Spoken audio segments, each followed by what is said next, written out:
You got me feeling kinda crazy. You got me feeling like my head is spinning round. The way you look is so amazing, amazing. I could stare into your eyes for hours and hours. Everything is kinda hazy. We're just dancing in the dark. You got me feeling kinda crazy.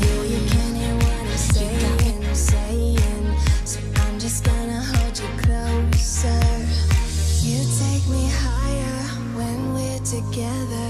It feels like you set my whole world on fire. I know I want you, I know I need you here. You're Robin, I want tonight. You know you make me feel so alive. I wanna stay with you, never say goodbye. It's like we're in paradise, like we're in paradise. You're Robin, I want tonight. You know you make me feel so alive. I wanna stay with you, never say goodbye. It's like we're in paradise, like we're in paradise. Yeah.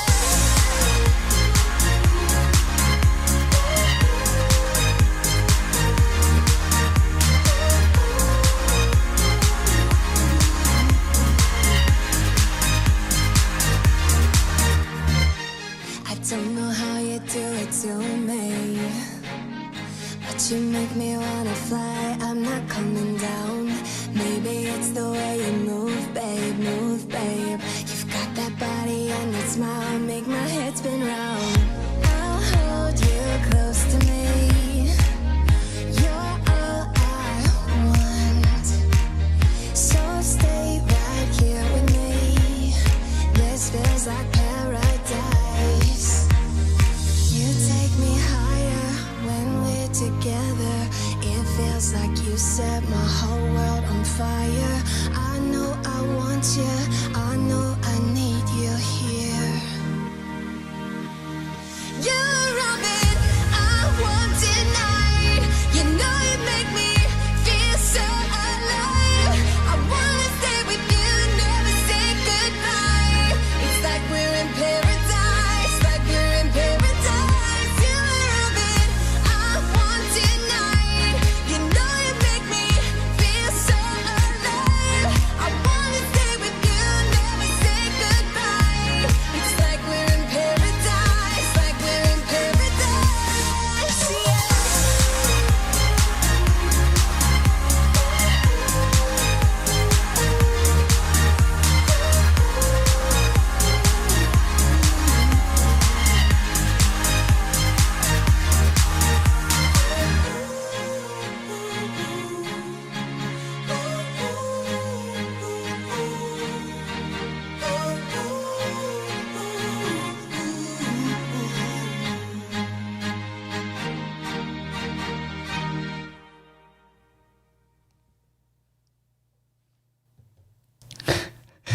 I'm just laughing at some of these comments.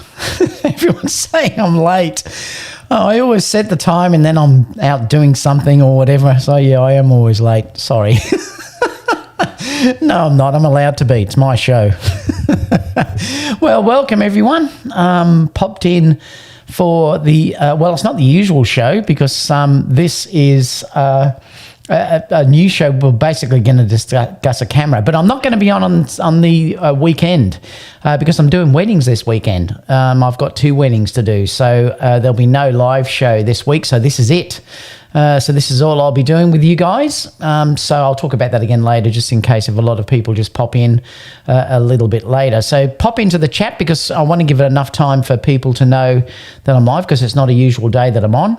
So if you can, guys, I'd love it if you could give a thumbs up because it does let everyone know that we're here live as well. So, yeah, so back to weddings. First time actually that I've worked professionally now for around about 13, 14 months due to, the virus that we've had.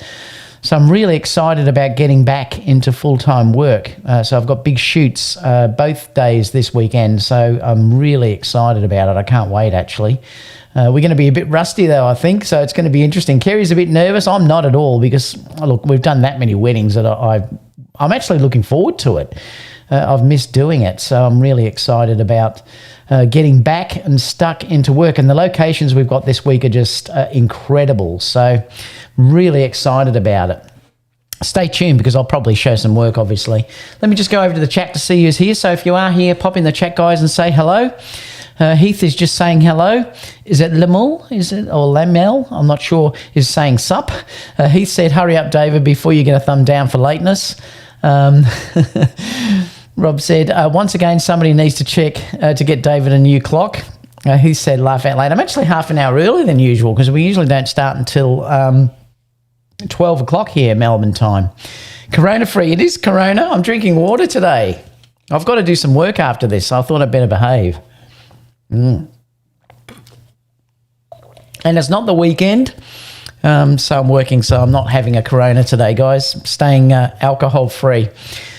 I wonder if David shows up late to weddings. No, I'm always early for shoots, that's for sure.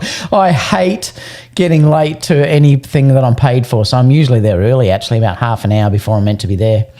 What's good, everyone? Altric is saying, I saw you in the snow, Altric, in that shoot this morning. Boy, it looks cold over in a lot of the US at the moment. We never, ever get weather like that here. Well, we don't get snow at all. We're more like sort of California, really. Adam said, hello, David. Axman says, Corona free. Yep, certainly is. Mark said, hello from Minnesota.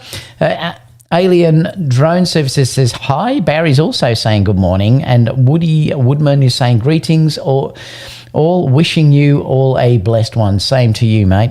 So we've had some exciting, I'm only going to talk about the one thing today, so which is going to be the Sony FX3. So I thought I'd discuss that with you, go through sort of how the body looks, all about it, and then at the end I'll also sort of talk about some, well, issues and you know, where it's great and things like that. And I'll sort of talk about it at the end, summarize up, you know, how I think it will all go and things like that, because basically it's the A7S III in a new body. If you look at it, that's how you could sort of just look about this. But there's certain aspects where this will be really good if you're a full-on videographer. There's certain aspects where I think if you're a fusion shooter, you're better off with the current A7S III. So I'll talk about that as well.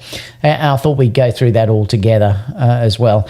Conrad is also saying, hi, David, and listeners from Ohio, US. And hello, David, Sony did it again. Yes, they did. They keep popping them out, don't they? But you know what? I actually, looking at this, I think it's a good release. Would I probably buy this? No. And I'll talk about that more at the end, though. So let's switch over and have a look at the camera itself. Now, I'm going to show you multiple pictures of the body, and I'll go through some specs and things like that. A lot of the specs I'm not going to go ridiculous on because we all know what they are, because they're exactly the same, basically, as an A7S III. So let's have a look. So Sony... here they released it this morning. I think it was 2 o'clock my time, so I couldn't get up. But it's sort of everything that the rumors were saying it was going to be. And it was interesting how Philip Bloom was mentioning in the A7S Facebook page that all the YouTubers were wrong. Well, they're not, because it's exactly as what I'd been saying. There's nothing really different to what was reported on Sony Alpha rumors and things like that. So anyway, apart from some tally lights and stuff that sort of no one had mentioned. But let's have a look through it anyway, because I thought Petapixel have put this really good page up to talk about, and I thought I'd go through it sort of quickly with you. But they're saying it's a 10.2 megapixel. That's not correct. That's wrong, isn't it? Because it's 12 point. It's the same sensor as the A7S III. The ISO goes up to 409,600, 15 plus stops of dynamic range.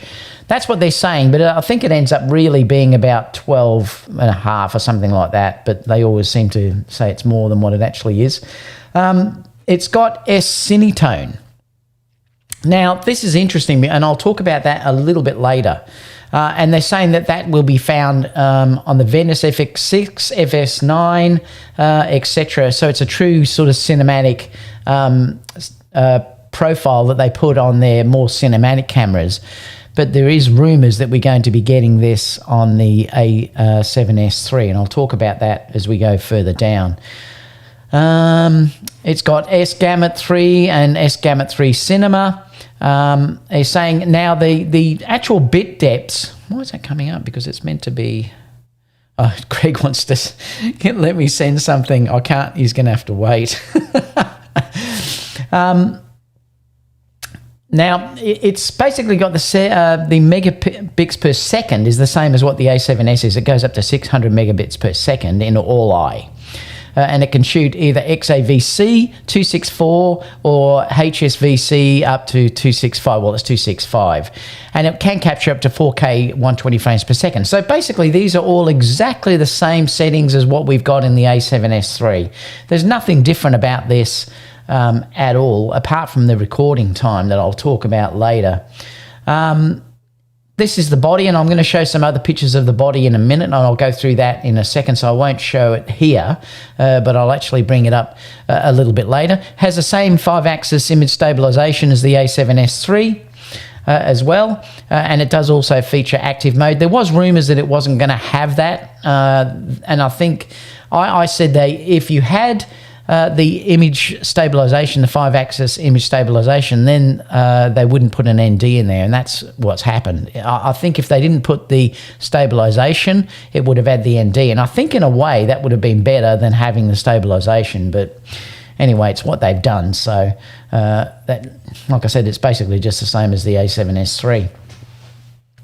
What else are they saying? It's saying Sony maintains that the FX3 and the A7 III, it has created a different benefit proposition for those who really don't need still capture capability of the A7S III, but want a video-centric features in a body designed to work in camera rigs. So I think this is what they're saying is the big difference.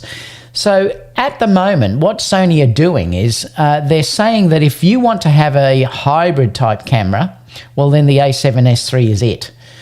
Because you can have the full-on videography and also amazing stills. I'm going to use the A7S III in the wedding that I've got this weekend. I have got no problem with 12 megapixel file size. For 90% of what I do, it's perfectly okay and it's fine. And in fact, I've found that the color that you're getting directly out of that, and if the JPEGs look perfect, then I use them. And the JPEGs out of the A7S III are the best that I've seen, apart from, no, they're the best that I've seen because I haven't got the A1. And they're stunning, straight out of camera with almost, you don't have to do anything. You can just take them straight out of camera. I always shoot RAW plus JPEGs. So if the JPEGs are fine, that's what I'll use. If I need to do some editing, then I will go to the RAW files. But I found the S3 is just stunning. So I think that's probably, I'm going to use it as a full-on camera. I am also taking my A9 and the A7 III, of course. So I'll be shooting with all of them. Kerry will be shooting with one and I'll be shooting with two others. But I think probably what I'll do on the day is I'll shoot with the A7S III and also the A9. And the A7S III excites me because the file sizes are smaller. It's going to be great in low light. And it's going to be fantastic for, say, the wedding ceremony and also the reception and stuff like that, where no one ever blows the images up anyway. And in fact, like I said, I could go up to 16 by 20 easily on these. And if I want to go bigger, I can use gigapixels. So what Sony is saying is that if you're into photography, they're suggesting, or you want to do both, they're saying that people would be better off to get the A7S III. Now, that's particularly because you've got the viewfinder. I mean, you have the same sort of fold-out screen on this. It's almost exactly the same, and I'll show that when we're looking at the camera as well. But it's got everything the same, apart from you haven't got the EVF on that, the new body, the FX3, and obviously you have some mounting points and things like that on there. But I personally, after I've seen what this is, I would buy another A7S III before I buy an FX3, but that's me because I want more of a fusion type camera, a hybrid camera that can do both. If you are doing photography, having just a fold out rear screen is not good enough. I know, like even the A7C, if it's in bright sunshine, you can use the EVF. Even though it's not very good, you can use that EVF that's on there. And I do use the EVF extensively. And in fact, unlike a lot of videographers who don't want an EVF, I think they're very important for me because the screens on the back of these cameras are not good compared to, say, Nikon and Canon and everyone else. And even in this new camera, which surprised me because I really would have thought that they would have put the better screen on there, seeing that they haven't got an EVF on this camera. So that's a little bit of a disappointment. Well, I think it's a big disappointment actually, because it's all you've got to look at. The difference between looking at the back screen and looking through the EVF is drastic, and anyone who has the A7S III will understand what I'm talking about, because this EVF is something special. And I use this for critical focus, also for critical exposure. Here in Australia, it's very, very bright sunlight. If you are trying to work just from the EVF, if it's bright sunlight on the screen, you can't see it. You really cannot check perfect exposure or focus. So that would worry me with that camera. So I think looking at it, I would prefer to go for an A7S III, but this is me and it's a little bit cheaper. But I'll talk about that a little bit more later. The other thing too that it's missing is your mode dial on the top. Now I'll talk about that when we look at the body. Your mode dial on the back of this is just on the FX is on the back here. And then it's software. Well, that's sort of problematic because basically if you're dealing with using this, well, you've got to press that button and then you have to use the scroll wheel at the back to get through your menus, where all I have to do is just turn the control and it's done. So if you're trying to work quickly, I'd prefer that way than, I think it would have been a better camera if they could have incorporated a mode dial on there. But again, it's a cinematic camera, so like I'm saying, it's for a different purpose. And that's why I'm saying I've got nothing to bag about this camera, really. I think it's a great release if you are a full-on videographer.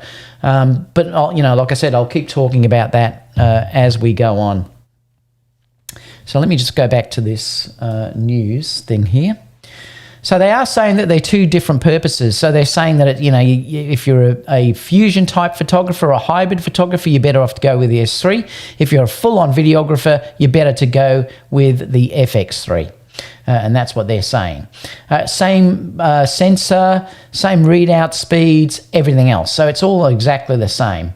Let's have a look and see what else they're saying down here. What is it? They're just talking about the weight and stuff. Sony removed the viewfinder and top dials and it weighs 640 grams. So it is a nice size body. I mean, I actually think, it is important if you'd like to travel sort of really light and small. Well, it is a lovely small type body that you've got there as well. It does not have the space for SD connectors and things like that. They haven't put shutter angle in and things like that, which is, in some ways, look, this is disappointing if they're trying to sort of push this towards being more of a cinematic type camera. You should have had shutter angle on this. It could have had internal NDs as well, I suppose, rather than the stabilization as well. Let me just keep coming down. It's taking your same cards, obviously, as what the A7S III has, and that's terrific. I think that's, it's a great solution. Just let me answer this and I'll tell him I'm going to call it back. I'm talking to Greg. I'm after insurance for cameras.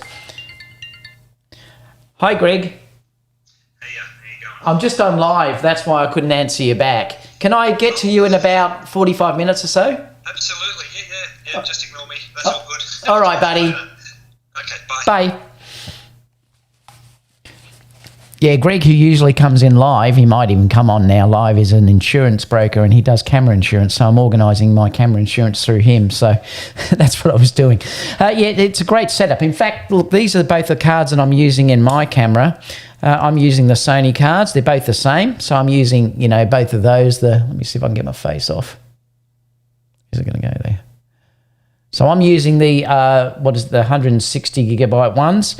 Look, they're not cheap, but I just wanted to make sure if I did want to go into S&Q and use the maximum resolution or that the camera offered, that I had those cards.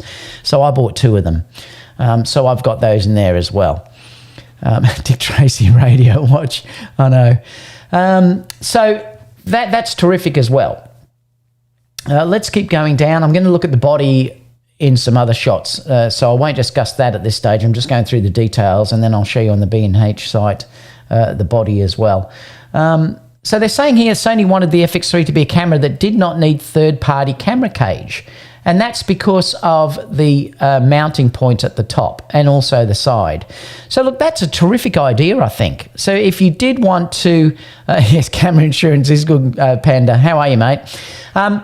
So it's great. Look, if you wanted to just screw a microphone in, or if you wanted to screw a monitor in or whatever, you've got all the mounting points in there. So this body must be very, very rigid, and that's great. So it's definitely built more like a tank, and it looks more like a tank to me than what, the normal Sony cameras have. You can see there's a mounting point on the side.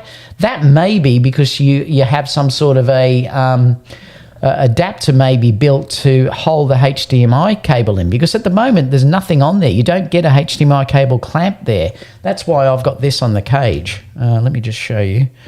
That's why I've got this for the small rig one, because that cable actually does move around a little bit and it worries me.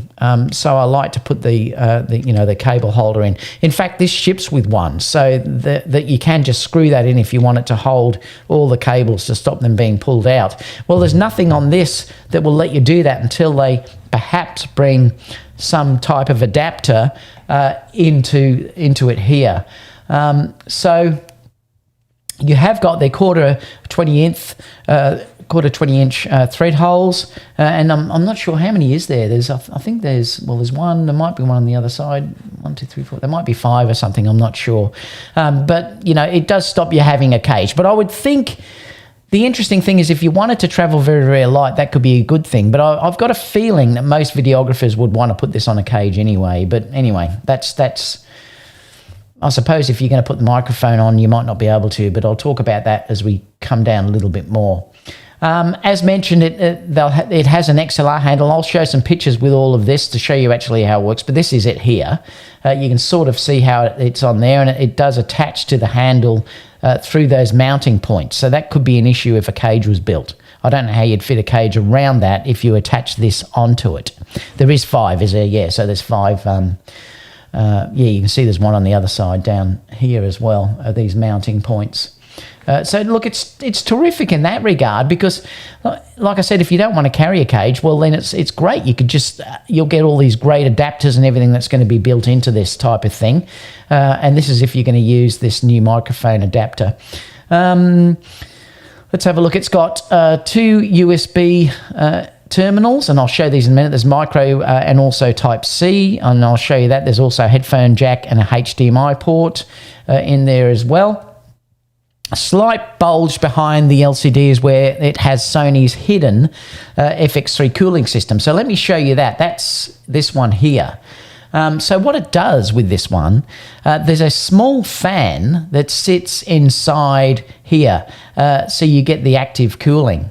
And it seems to be great. It says, for uninterrupted 4K 60p recording, the FX3 is designed with an innovative heat dissipation system, a heat sink placement airflow structure, and a silent cooling fan work to optimize cooling even during long shoots. And I have looked at a couple of reviews this morning, and it did seem to be that you could only hear it if you put it right up to your ear, basically. So it's dead silent.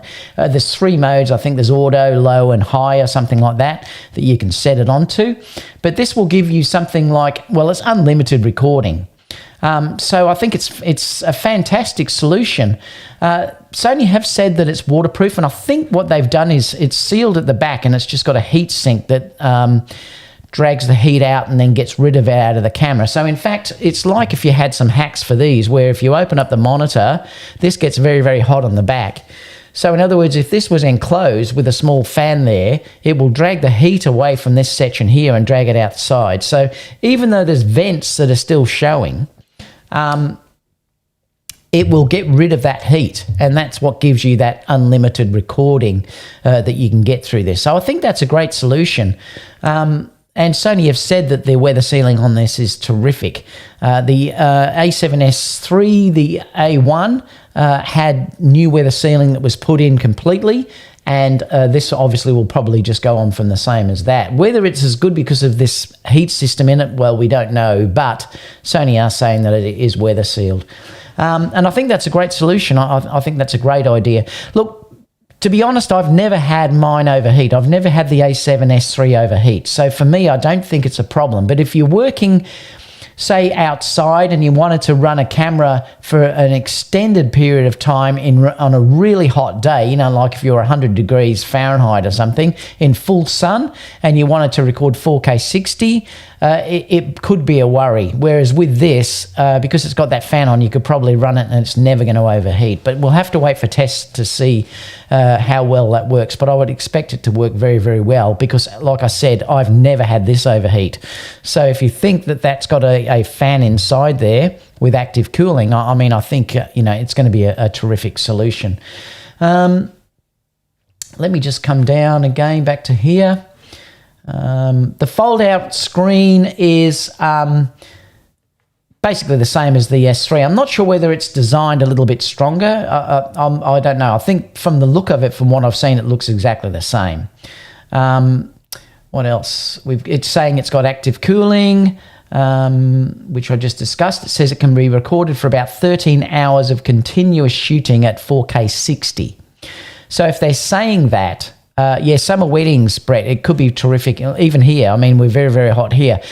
Sometimes I do worry if we're in full sun. Like I said, I haven't had weddings that I could test it, the A7S III. So if it was in, you know, like I said, 100-odd degree day here in full sun, the A7S might overheat, whereas this probably wouldn't. So that could be a benefit. 13 hours, like I said, endless recording.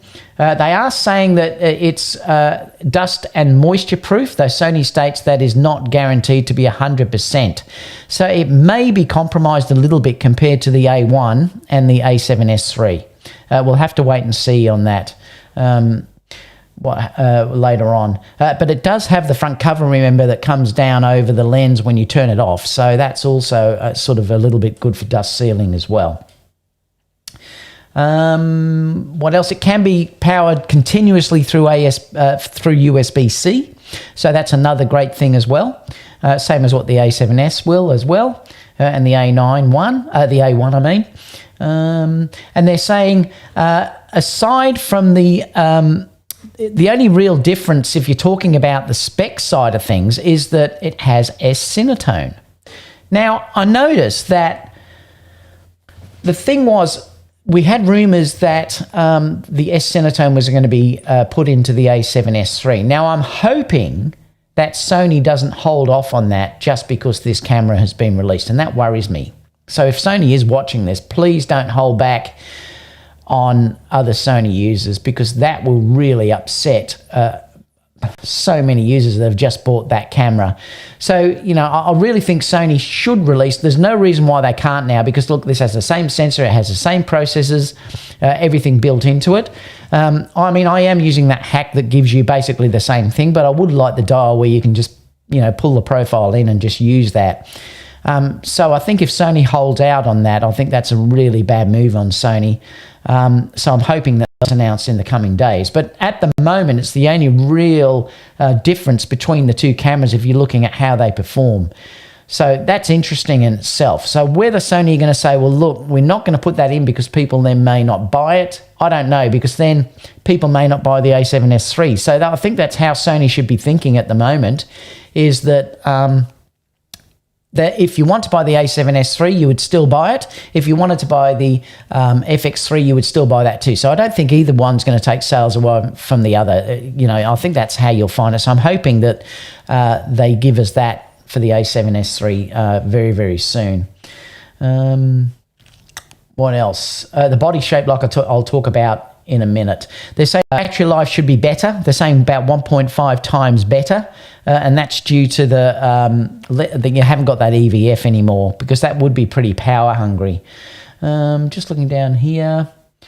So it says, all things taken into consideration, it's no wonder that that in Sony's mind, these differences perfectly place it between the cinema line and the Alpha, and it sort of is sitting in between, you know, like it's not really a true videographer's camera, because like I said, it's missing things like shutter angle, internal NDs and things like that.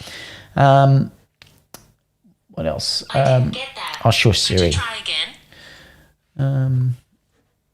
What else is it saying? It does have sacrifices that come from both sides of the aisle, but the end result is a very capable, extremely compact, full frame focused camera. So one of the big things that is different is this tally light, and I really like this. So if you look here, what the camera has is it has a light at the back. You also have a tally light at the front that that your clients or your subject or yourself can see that it's actually recording. And you even have a recording button that lights up on the top. This is really nice because, look, I now have mine set on the back of the camera so that when I press record, it puts a red line around the actual whole screen so I can tell when it's recording. So that's terrific. I've just seen here, Cliff said, we've seen 2 YouTuber FX3 reviews. Has their FX3 overheat? Really? Wow, well, that's interesting. It just said Sony has to look at this problem. One was handheld 2 hours and the other was blamed on low shut-off temperature setting. Yeah, that may be that but you would think with a fan on it wouldn't overheat, but oh, well, that's interesting, Cliff. Yeah, so I think that's lovely. And I love that tally light. I think that is fantastic, and you're never going to make the mistake. You can see here too that it still does have that red line that appears on the outside, which is terrific. You can turn that on in the menus.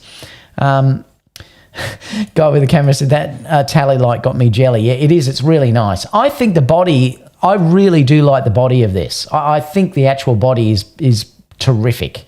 I like the form factor. Apart from the only thing I don't like probably is the position of the joystick, but that's just me. But if I try, I might find that I like it. But I love the mounting points. I love the color of this, and I love how robust it looks. I think it looks terrific. Nice big buttons that you're going to feel it very easily to push down. So I think that's terrific as well. All right, so let's look now at the body itself. So let me just scroll this up. So this is the body. Now you've just got a programmable button on the front, and then you've got a zoom rocker that we have. Oops, you've got a zoom rocker here at the front there that you can use for zoom lenses, and then Sony may come out with others. If you don't have a zoom lens, you could obviously use clear image zoom. So I think that's a nice thing. I've got mine set with the scroll wheel at the back, but it'd be nice to have that zoom because I think that's terrific. Remember, they're not really pointing this as a stills camera, so it's pointing more towards that end. So you could use that, like I said, for clear image zoom. This is your tally light at the front that's over here. Which is, like I said, that's great. On my Ninja V, I have a tally light, and it's great because it's the same at the front. If we look there, it is just with the lens. Your lens mounting or unmounting point is there, same as all your other Sony cameras. If we look on the back, you can see that they've tailored this more towards videographers because here you can see that they've set this as peaking. You've got zebras, which are put down here, your display, and your shutter is down here. Then you've got your programmable buttons, which is focus magnification, and then you've got a programmable 4, your trash bin, play button, and this is where I said you've got, excuse me, menu. This is your tally light at the back, and then you've got a mode button. And I do think this misses a mode though. Let me just have a drink. I'm getting a bit hoarse. I do think I'm not keen on the mode being done through the back. This is the sort of same way that the ZV-1 works, and I don't like it. I haven't got that here. I really do like a mode dial. I think that's much, much easier than, say, pressing the mode dial and then manipulating, through here, or you're using the wheel. It's multiple steps, whereas the other way, it's just a real quick sort of flick. So I think that's a downgrade, in fact. And then it's got your power button in front, whereas on this, say the A7S III, this is your power button on the front. On this other camera, you've got a zoom sort of rocker there, switch. So I don't mind that. I don't mind that aspect. That sort of fits more into your cams, video cams, and stuff like that. So I think that's okay. The rest of the setup there, I quite like. The other thing too, I was going to say, the screen looks like it's exactly the same. I thought that because this was all beefier on the side here, that it was a sort of beefier screen, and etc., but it's not. It looks like it's actually identical to using what we've got now with the A7S III. So yeah, I don't think that's any different as well. They keep saying 10.2 megapixels. It's 12 point odd, isn't it? I don't understand why they keep coming up with that. I'm pretty sure it's 12, the same as the Sony A7S. If we look now here at the side, you can see the screen flipping forward. I think I saw this morning that if you do tilt it, it is still upside down, so there's a flaw there with the way Sony software works. That's how you can swivel it, you know, up or down. Again, if you look at the top of this, you can see, I think that's probably a top one anyway. I know that is the top version. These are your two mounting points here. You've got a record button here. You can use the front one here, obviously, if you wanted to press record through there as well. This is your joystick that you've got through the side here as well. And then you've got your your hot shoe that's down through here as well. Let's keep going down. That's your bottom, is just your normal door and your mounting point. Now you can see the vent. See, there's a vent on the side through here, and there's a vent on the other side, which I'll probably show you in some other images that are coming up. This is another view of the top. You can see this bulgy area is because of your fan that's sort of sitting inside. Let me move this up a little bit, actually. I'll have to move this over. Let me just drag this. And then I'll come back out and then back again. All right, so you can see sort of here that, you know, you have this bulge that's sort of coming out through here. You have got your two dials, so you've got your separate shutter speed and aperture dial front and back, which is great. You've got a button here for ISO and a button there for white balance, and obviously you can program these to whatever you'd like to use. This is with putting the mic attachment on.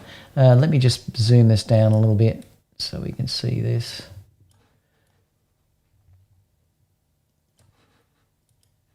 All right, so you can see there how that attaches. So this becomes a handle that you use through here, and it just screws in through this section through here.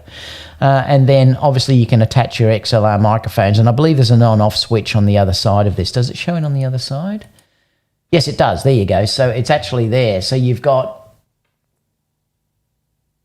I think, yeah, it's an on-off switch or something through there as well. I wonder if I can zoom in on that. Yeah, there you go. So it says handle audio on off, so you can change it, and then you can obviously use all your controls. These are a great system. They're a beautiful system to use. They really are nice. You've got independent control over the mics and everything else. Let me just go out of this. I think I've got to zoom down. All right, now on the side itself, let me just come up to here. On the side here, you've got your HDMI, so it is a full HDMI cable that you can stick into this, which is fantastic. I never ever want to go back to the other, the micro HDMIs or mini HDMIs. You've got your audio in, you've got your headphone socket, USB-C that they said you can charge through, and also then you've got your micro USB-C here, which is for connecting your camera for firmware updates and things like that. So that's quite nice, and you can see the vent that's coming through the side down here as well. So that looks nice. On the other side, you just have your battery door open, exactly the same as the A7S III, and you've just got a mounting point which is on the side there too, which, it's great. You've got points all over this thing. It's a really interesting design. This is just the handle itself, or your microphone, I should say, which is great. Now, you don't get this. You only get the holder, which is this one. So this is the one you get with the camera itself. So there's no ISO. You do get that. It's just the microphone you don't get. Yep. You don't get the microphone that comes out through it. So you've got to purchase that as a separate purchase. The screen on the back is touchscreen. It's just exactly the same as what the A7S III has and the A1. It's exactly the same. The menus, I discussed that in last week's live. It is exactly the same as well. So if you're used to that system, it's good. I mean, I actually do really like the menu system of this camera. It's terrific.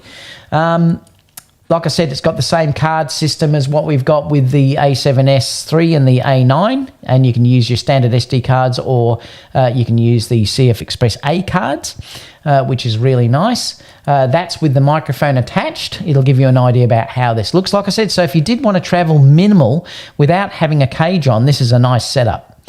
It'll be interesting to see if it would fall over, though, in this case. That'd be the interesting thing to see, whether it's top heavy. Not sure. That's just a side view of how it would look if you have, have it connected through that as well. And like I said, you can then carry it around using that cage as well. There's only two more things. It's just talking about the size. It's 129.7 millimeters in the length, and it's 77.8 in the depth, and it's 84 in the depth that way. And that's about it. Yeah, there's not much more to say really about that. I will stick the link sort of down below. So what do I think? Look, I've been reading the channel out there, and there's a lot of hate too, because a lot of people are thinking, well, I've bought my A7S III, and I am not worried about this one little bit, to be completely honest. I think good on Sony for doing this, because I think this does meet a different need than what I say for someone like me and what I've got. Like I said, I wouldn't probably buy this. The only reason why I would buy this is if I wanted to leave it on a tripod and leave it in the heat and not have it overheat. But someone mentioned that it was overheating, so I'd like to actually test it to see how it actually works, because I've never really had my A7S III overheat. They're saying it's 10 megapixel in video. Oh, okay. Yeah, people are saying they heard it's 10 megapixel. That's interesting. Yeah, I don't know, because I thought it was exactly it's only 12 in photo. Oh, okay. So I think looking at it, I definitely would prefer the EVF. I think losing the EVF is a big step down. For me, there's two things. There's two things that I'm not really that happy with the body. It's missing the mode dial, I think, is a big no-no for me, because I like to use that, and it's very, very easy. The issue is with video, I like to use the programmable buttons, and I'm changing constantly between 1, 2, and 3. They're set up for different things, different profiles. If I wanted to say change from, say going from 24p up to 50p or even 100p, I've got those set on my dials at the top. It's a nuisance if you have to press menu and then start to sort of roll down. I mean, I know, look, you might say it's not, but it is. I just prefer to click down, click on it, and I know it's done, rather than going through this menu system to try and get to those things. So that's a nuisance to me. Losing the EVF is a massive factor for me, a massive factor. Like I said, I'm not a full-on videographer, but I do shoot an awful lot of video now, and I use the EVF all the time for critical exposure. I can't see, these back screens are crappy, really. Look, I mean, I'm not joking when I say they're horrible compared to what, say, you've got in Nikon and Canon and Panasonic. And that's one of the issues. So it's not like I thought they may replace that screen with a really nice model, seeing they never had an EVF on that. So it worries me. And particularly for photography. If it's photography, I use the EVF a lot, particularly if it's bright, sunny days. And like I said, with videography, I use it for critical focus, and also for checking perfect exposure. People often say, how do you get such good exposure in camera? And that's because I use the EVF. If you're, like I said, if you're down a beach or something shooting and the sun's on it, you just cannot see the screen. You just can't see it. So that's one big thing for me. So that's probably why I would buy an A7S III in place of that. So I don't think, because this camera has been released, I don't think that the A7S is any of a lower camera. They're for two different complete markets. The other camera, the FX3, is more for videography. Like I said, the main difference between the two of them is the body, which I do like. The tally lights, I really like. The mounting points, I think, are great. But it's not for me. It's certainly not for me, because you get the results you're going to get out of this. They haven't given you the ability to turn off the noise reduction. So that's the same as the A7S III. You haven't got built-in NDs. If this had a built-in ND, that would immediately made me think, well, yes, I want to go out and get it. But it hasn't got that. So I think the way that I shoot is I'd buy an A7S III next, and that may be what I do if I keep moving more towards video like I am. So I think that's interesting. No RAW support for photos. That's it. So you're saying it only shoots JPEG, does it? I'll have to look at that. So let's see what happens when the real reviews come out. I mean, obviously at the moment we've only got YouTube reviewers that are reviewing it. It's going to be interesting to see what happens when this is released, like outside, with things like heating and all these other sort of things. But please, all the people that are sort of bagging the A7S III, saying, oh, I just bought it, I shouldn't have bought it. Well, I love the A7S III, and I'm not jealous one little bit or envious of what this camera has compared to what I've got with the A7S III. So I just spoke to Kerry about it today. She said, oh, you're probably going to want one, aren't you? I said, no. It's probably going to be that, you know, if I was in the market right now to get another camera, I probably would buy an A7S III, particularly because of that EVF. Yeah, someone mentioned too, there's no waveforms on this. So you're still going to have to attach an external monitor if you want those sort of things. They really could have put that on this camera. So really the only thing, like I said, pointing this differently at the moment really is the S-Cinetone. And this is what worries me with Sony with the A7S III. I will be pissed off if Sony don't give that for the A7S III, because there's no reason why they shouldn't. So let's open up the chat, because I'd love to know what you guys think. But, you know, let me know if you think what I said was right. It'd be interesting to see what people are saying about it. The other thing too is, like, I saw someone there too. I also use if I'm shooting really quick and I want to move very, very fast, I sometimes will shoot in aperture priority. You haven't got any of those dials on either. Go with the camera sent WTT my A7S for your FX3. I don't see the point of the FX3, to be honest. Well, I suppose good on Sony for doing it. Like, they'll sell some of these. Videographers will probably love this camera. I mean, like I said, if I was just shooting videography, I would may have a different opinion. But the way I shoot, I still want the EVF, you know, and that's the thing. I mean, even when you looked at the Panasonic the other day, they are releasing it with a clip-on EVF that you can look down at. So I think it's still important to have an EVF. If you look at the FX9 and all those, a lot of those photographers, videographers will use electronic EVFs. So, you know. G'day Panda, how you going?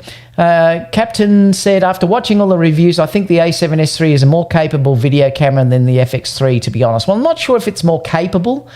I think they're probably both the same, but for stills particularly, and I think the A7S III is so underrated for stills. I really do. I've done a video showing how good the stills are. Watch it. Check it out, because I think these stills are superb out of this camera. Yes, you can't crop in much, but if you don't crop, it's brilliant. It really is brilliant. I agree, Dave, the mode dial is essential. I don't like the mode dial for one reason: electronic storage of exposure composition. Couldn't have said it better myself. What else have we got there? He's talking about something Rob said. You get less MR profiles on the FX3 also. Oh, really? Memory, do you? Oh, it is clunky. What you're talking about there, Axeman, you're talking about the dials, or, well, the lack of exposure compensation storage. Dick Tracy, that's when I had that phone call, I know. Panda said camera insurance is good. Yeah, definitely, you have to have camera insurance. Yeah, I do admit it sucks. You can't save exposure comp variations in the MR memory locations yet. Shout out to the Sony Cinema A7S III. Ike's here. G'day, Ike. Japan is saying, hi, David. Solgard Productions said, please give me a thumbs up too, guys, if you can. It does make a difference to my channel. I just wanted to pull the trigger on the A7S III, and now I'm wondering if the price will drop. No, I don't think so. No way. There's no way the price will drop on that. Because they're for totally two different markets. Remember, you've got to pay for that EVF. That EVF would not be cheap at all. B&H does have the A7S on sale through the EDU Advantage program. Yeah, that will happen to all their cameras. Solguard said, heard on other channels that it might. I'm not sure what that was about. Wish ND, I shoot wildlife and would have made the A7S III to my B cam with my macro and Y prime and put on a gimbal or B-roll. Then made the FX3 on a tripod 200 where I don't need the IBIS but need the ND. Yeah, it's a shame they didn't put the ND in this. I think that too. It may go on sale later this year. The FX3 made the A7S III look like more of a bargain. Because the A7S is cheaper, remember. I suppose if you count that, if you need that microphone adapter, well, then it's about the same. But if you don't need that, the A7S III is cheaper. I think the A7S III is a better camera for what you're getting, actually. If the XLR handle is sold separately, it would be cool for small rig to make something to secure that XLR handle to the A7S cage. That would make the M1 shoe less likely to break. Does the XLR adapter come off the handle? I don't know. I don't think it does. I'm just looking on here.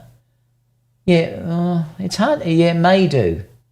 If you look on the, if you look there, let me just zoom in here.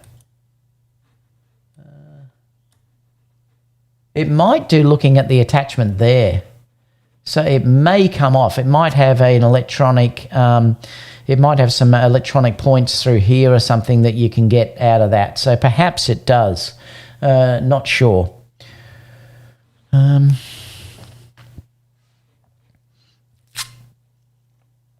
G'day, by the way, Ben said. G'day, Ben. This is what Cliff said before. We have seen 2 YouTube FX reviewers that have the FX3 overheat. Sony needs to look at this problem. They may not have had it with that auto shut-off temp setting set to high. I'm not sure. The shutter angle is just a name, though. Yeah, it's true, but I know videographers like shutter angle, though. Brett said they mentioned that the zoom toggle can be used for clear image zoom. Yes, it can be, and that's great. That would be really nice, and I would love that on the front. The tally light got me jelly. I do like the tally lights too. Like I said, I think the body is beautiful. I love the body look of the FX3. I love the tally lights. I think that is such a good feature for a full-on videographer. It works on 4K so on the A7S, so I think it will be fine on clear image 4K. I'm not sure what you mean by 120p. Of course you like the body. Jade said, same crappy screen. Yep. Good looking camera for video. It certainly is. It's the same A7 body without the viewfinder. No, it's not actually. It's sort of a mix between the A6000 and an A7 series body. Does the clear image zoom still jump and not smooth like the A7S III using the back dial? Not sure. We'd have to see how that works. If using the zoom rocker in clear image zoom and it's smooth and not jumpy, that would be good. But I don't think it will change for the A7S III. I don't use it live filming. I never zoom when I'm filming anyway. I will always do a cut, so it doesn't bother me, but it still would be nice to zoom it in and then do your cut. So I think...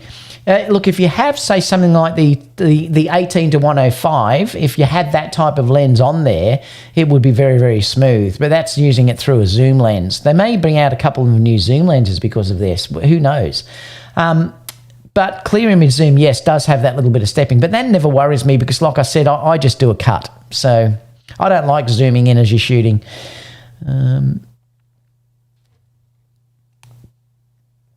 Let's see what else I've got. I heard it's 10 megapixel in video, 12 for stills.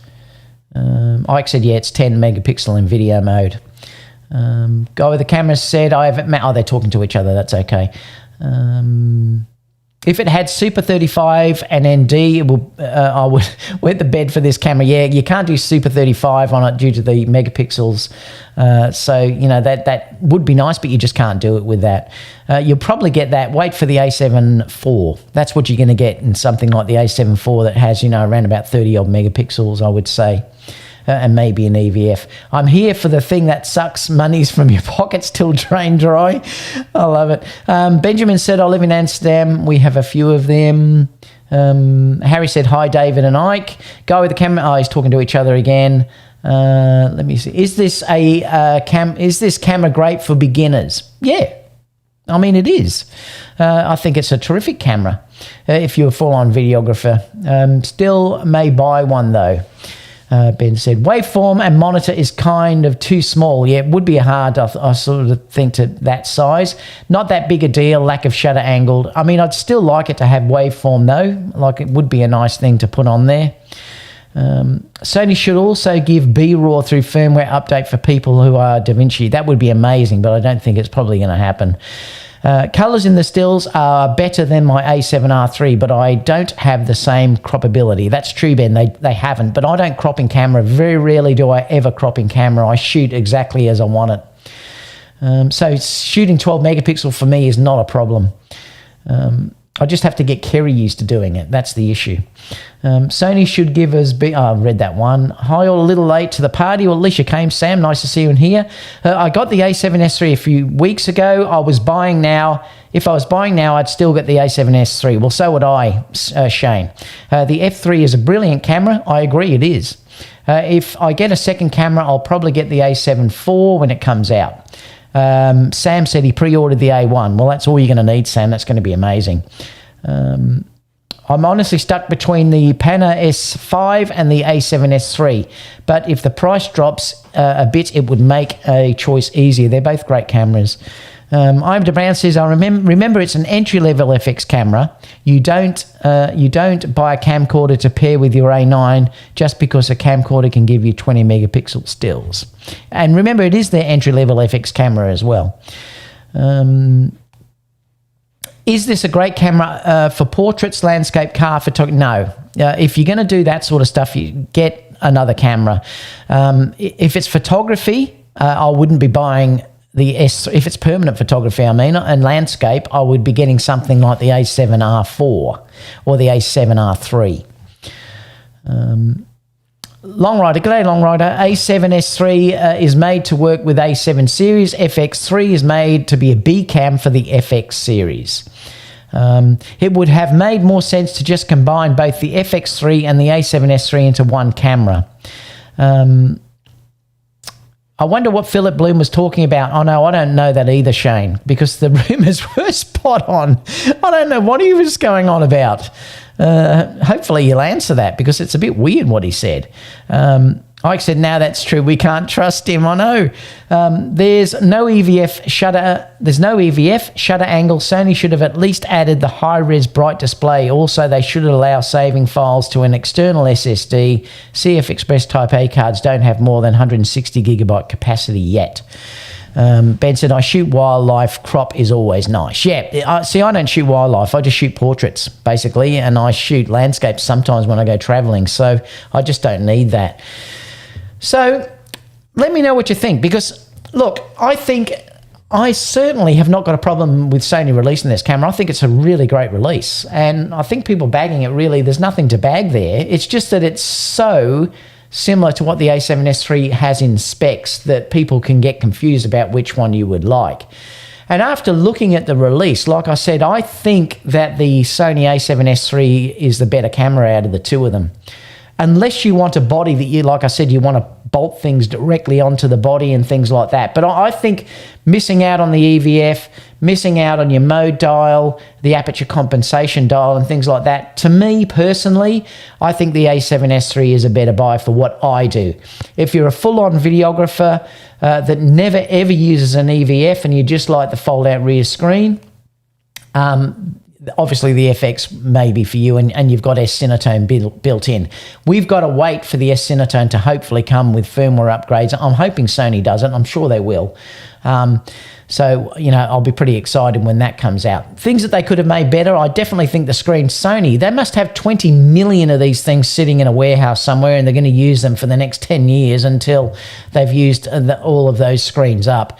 That's the real downer to this camera, because you haven't got an EVF to back you up if you need it. You've only got that, you know, that crappy rear screen that Sony have got. So that's the downer side to this. Apart from that, guys, there's not really much else to say. I mean, let's wait until we get them in our hands and we can do a full-on review. I think it could be a terrific B cam, and like I said, if I wanted to, and I'll have to wait for tests, but if it definitely doesn't overheat for really, really long periods of time, it might be that I'll get one of these to stick on a tripod, and if it's a really hot day, I don't have to worry about it overheating. But really, like I said, to be honest, at this stage, I would buy an A7S III over this for the way that I shoot anyway. All right, guys, apart from that, now just to let you know too, there'll be no live show this week because I'm doing weddings. So I'm back on weddings on this weekend. So there'll be no live show. I've done the live show today. So I will be back the following week though to do a live show at the usual time. I will have some reviews up in the coming days though as well. So stay tuned for that. Leave any comments you've got down below, because I'd love to know what you guys think about this. It'd be really interesting to know your opinion about it all, and sort of how it compares to what I've said. I think if you've bought an A7S III, you've got nothing to worry about, because you've lost nothing. And in fact, in a lot of ways, like I said, you've still got the EVF over this and the modules if that's what you like. Apart from that, guys, I'll see you all in the next video. Catch you guys. Bye for now. Have a great day. If you're looking for some crazy, I'll tell you everybody's standing in a line for the water slide. You can come on over, we can take the roller coaster. And you know everybody's looking for a ride in the water slide.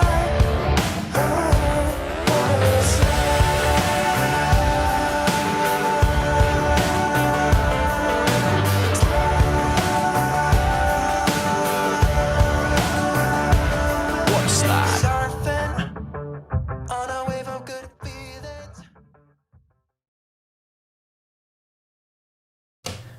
See if anyone's still there.